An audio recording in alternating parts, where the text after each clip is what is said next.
Hey FCF, we're continuing our journey in what we're calling critical core truths.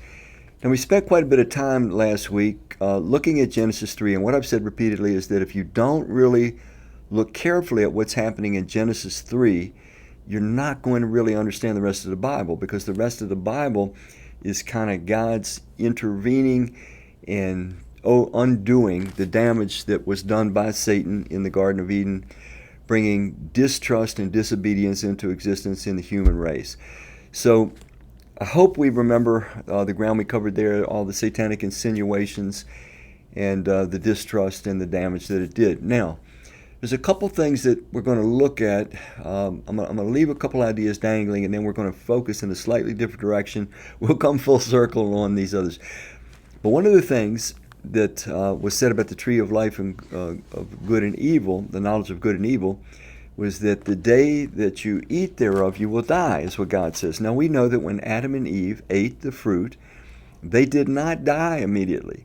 So that actually enforced Satan's suggestion that God was lying.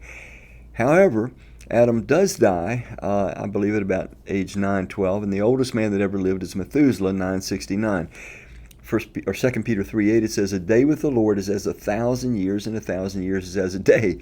So in God's way of looking at it, no one's ever even lived a day. Okay. Now, here's what I really want to get at. Unfortunately, it's taught pretty comprehensively today that death was like this penalty imposed. So when Adam and Eve broke trust with God, when they violated his command to eat of the tree, that there's a penalty. There's this kind of arbitrary penalty. The day you eat thereof, you're going to die. God's going to kill you, essentially. There's a sentence. There's a punishment. The punishment for sin is death. Some people take Romans 6:23 and they try to make that point. The wages of sin is death.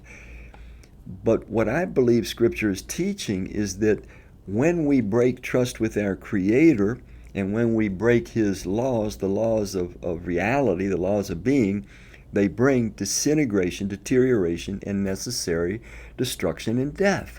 That there's an organic warning here. It's not a penal warning that God's going to punish us, but rather it's an inevitability that when we break trust with him and with his ways of being.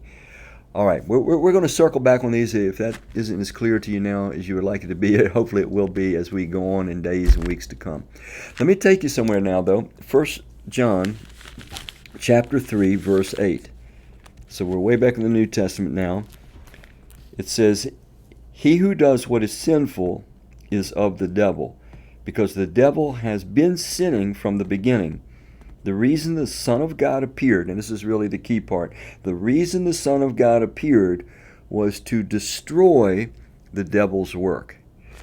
Now, what is it talking about, destroy the devil's work? Obviously, sin is still going on, evil is still going on, horrible things happen every day. What does it mean, destroy the devil's work? We're going to take a journey the next 2 days, looking more carefully at the devil, at Satan, at Lucifer, a little bit more carefully, and what he does and how he became who he is and all that kind of thing. So how does Jesus appearing, and it's talking about his first coming, destroy the work of the devil? Well, the work of the devil was essentially started in Adam and Eve. He caused the human race to distrust God.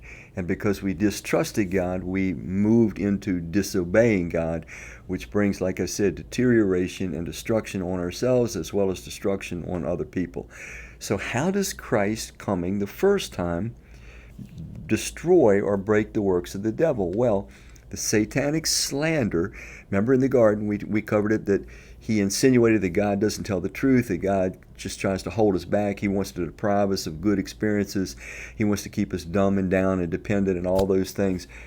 Well, Christ undoes that because he demonstrates that the almighty, eternal Creator is actually the kindest, the most loving, the most sacrificially caring being in the universe, and in fact is the most trustworthy. So when it says that the Son of God appeared to destroy the works of the devil, that's how he's destroyed it.